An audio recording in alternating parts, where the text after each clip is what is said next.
Hello दोस्तों, हमारे channel में आपका स्वागत है। आज की इस वीडियो में हम बात करने वाले हैं लाइट और उसकी स्पीड के बारे में। लाइट एक इलेक्ट्रोमैग्नेटिक वेव या यूं कहें तो ये एक एनर्जी का एक रूप है जो कि हमें किसी भी चीज को देखने में मदद करता है। लाइट फोटॉन्स नामक छोटे छोटे कणों से मिलकर बनी है। ये हमेशा सीधी दिशा में चलती है और इसकी सबसे अधिकतम स्पीड वैक्यूम में होती है। दरअसल लाइट की स्पीड अलग अलग मीडियम्स में अलग अलग होती है। उदाहरण के लिए पानी में इसकी स्पीड 2 लाख प्रति सेकंड होती है। वैक्यूम या हवा में इसकी स्पीड लगभग 3 लाख किलोमीटर प्रति सेकंड होती है। लाइट की स्पीड का नाम सुनते ही हमारे दिमाग में विचार आता है ब्रह्मांड की सबसे तेज रफ्तार से चलने वाली चीज का। एक ऐसी चीज जिसकी रफ्तार के बारे में सोचना भी काल्पनिक लगता हो। लाइट की गति इतनी ज्यादा होती है कि ये लंदन से न्यूयॉर्क की दूरी को मात्र 1 सेकंड में 50 से ज्यादा बार तय कर लेगी। अगर ऐसी स्पीड संदेश भेजने में हो तो मंगल ग्रह पर संदेश भेजने में 12.5 मिनट लगेंगे।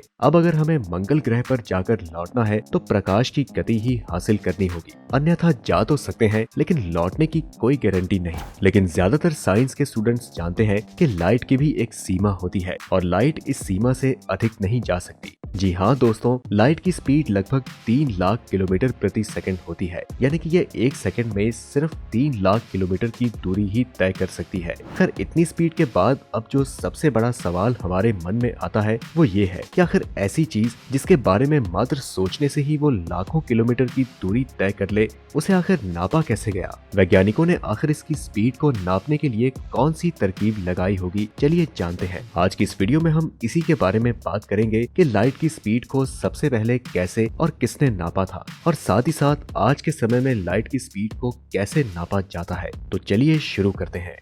पुराने समय में लोगों का मानना था कि लाइट की स्पीड अनंत होती है और उसे मापना नामुमकिन है, लेकिन हर युग में ऐसे लोग मौजूद रहे हैं जिनके लिए असंभव नाम की कोई चीज होती ही नहीं। बहुत से ऐसे वैज्ञानिक थे जिन्होंने लाइट की स्पीड की सीमा मापने की कोशिश की। हमारे पूर्वजों ने लाइट की गणना बहुत पहले कर दी थी, जैसे कि आचार्य सायन ने 14वीं शताब्दी में ही लाइट की स्पीड का सटीक उल्लेख किया है।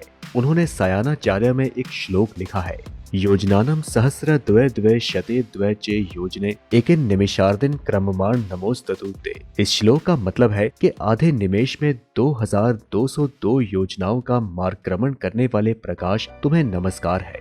इसमें निमेश और योजना को सेकंड और किलोमीटर में बदलने पर लाइट की स्पीड 2,99,938.5 किलोमीटर प्रति सेकंड आता है, जो कि वर्तमान में मापी गई लाइट की स्पीड के बराबर है। दोस्तों, आधुनिक समय में सबसे पहले लाइट की स्पीड जानने की कोशिश महान एस्ट्रोनॉमर गैलीलियो ने की थी। गैलीलियो ने लाइट की स्पीड को नापने के लिए एक अनूठा प्रयोग किया। उन्होंने 2 ऊंची पहाड़ियों पर 2 आदमियों को लालटेन लेकर खड़ा कर दिया और उन दोनों की लालटेन पर कपड़ा पड़ा हुआ था। उन्होंने दोनों व्यक्तियों को निर्देश दिया कि उन्हें कपड़ा इस तरह हटाना है कि जब पहला व्यक्ति कपड़ा हटाए तो दूसरे व्यक्ति को रोशनी दिखाई दे, और जब दूसरा व्यक्ति कपड़ा हटाए तो पहले व्यक्ति को रोशनी दिखाई दे। उनके कहने का मतलब ये था कि जब पहला व्यक्ति कपड़ा हटाए तो उसकी रोशनी को दूसरे व्यक्ति तक पहुंचने में जो समय लगता है उसे मापा जा सके। लेकिन दुर्भाग्य से यह प्रयोग असफल रहा, क्योंकि दोनों व्यक्तियों के बीच की दूरी मात्र कुछ किलोमीटर की ही थी।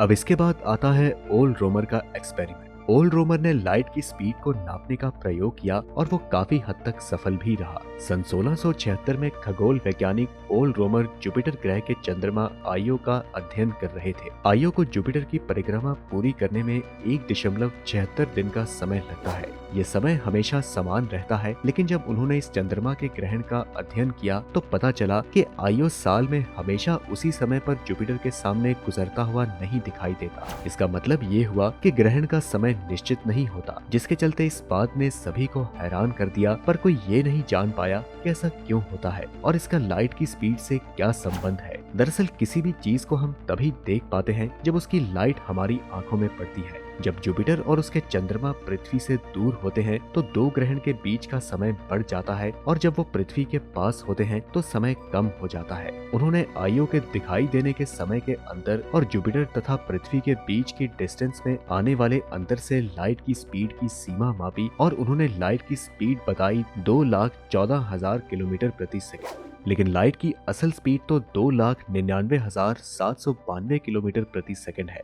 तो ऐसे में सवाल ये उठता है कि आखिर ये इतना अंतर आया कहां से। वास्तव में उस समय के वैज्ञानिकों को सोलर सिस्टम की दूरियों का सटीक ज्ञान नहीं था, जिस कारण उनकी स्पीड सही नहीं निकली। लेकिन फिर भी उनके शोध ने लोगों का लाइट की स्पीड को लेकर नजरिया ही बदल दिया। लोग ये मानने लगे कि लाइट की एक निश्चित गति होती है। और फिर सन 1983 में वैज्ञानिक इवान सन ने लाइट की स्पीड की सटीक जानकारी दी और फिर ये बताया कि लाइट की स्पीड 2,99,792.4574 है।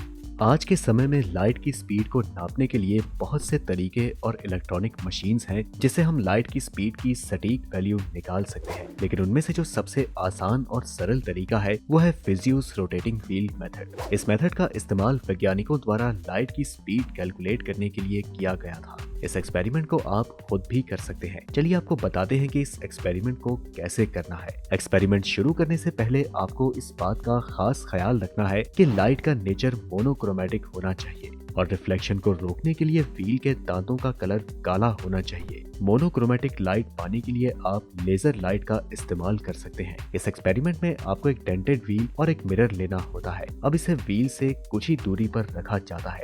मान लें कि वो दूरी L है।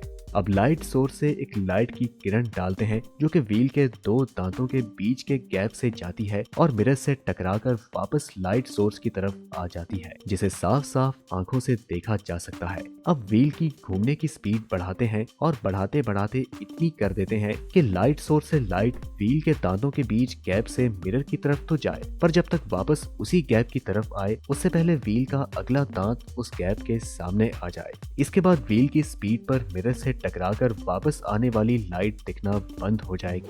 अब मान लीजिए कि ये स्पीड है n रेवोल्यूशंस पर सेकेंड और व्हील पर दांतों की संख्या n है।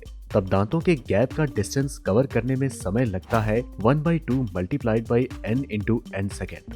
इस हिसाब से लाइट द्वारा व्हील से मिरर तक और मिरर से उस दांत तक आने में तय की गई दूरी है 2L मीटर। अब हमें ये पता है कि लाइट की स्पीड है डिस्टेंस अपॉन टाइम, जो कि है 4L इंटू n मीटर पर सेकेंड। अब इस फॉर्मूला में आपके पास जो वैल्यूज मिली हैं उसे रख दें, इससे आपको लाइट की स्पीड मिल जाएगी। चलिए हम आपकी थोड़ी और मदद कर देते हैं। इस वीडियो में दिखाई गई इन सभी वैल्यूज को आप इस फॉर्मूला में रखिए और देखिए कि आपको लाइट की स्पीड मिल जाएगी।